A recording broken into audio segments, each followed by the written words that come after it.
कल्याण डोंबिवलीतील 65 बेकायदा इमारतींच्या प्रकरणात मोठी घडामोड झाली आहे। मुंबई उच्च न्यायालयाने गेल्या वर्षी दिलेल्या आदेशानंतरही या इमारतींवर कोणतीही कारवाई न झाल्याने याचिकाकर्त्याने दाखल केलेल्या अवमान याचिकेची सुनावणी गुरुवारी पार पडली।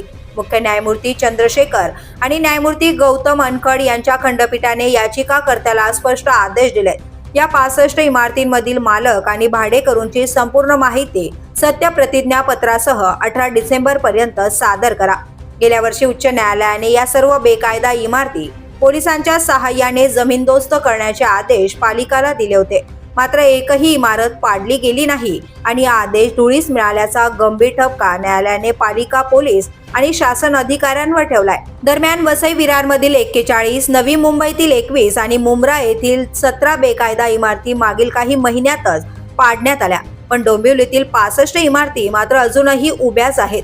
यामुळे सुमारे 6700 सदनिका आणि त्यातील रहिवासी भीतीच्या छायेखाली जीवन जगत आहेत। याचिकाकर्ते संदीप पाटील दोषी पालिका अधिकाऱ्यांवर कठोर कारवाईची मागणी करत आहेत, तर रहिवाशांच्या संरक्षणासाठीही न्यायालयीन संघर्ष सुरूच ठेवणार असल्याचं त्यांनी स्पष्ट केलंय।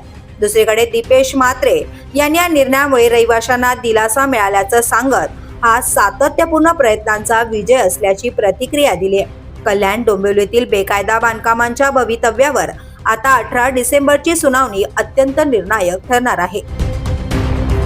The police news bureau, Kalyan Dombivli.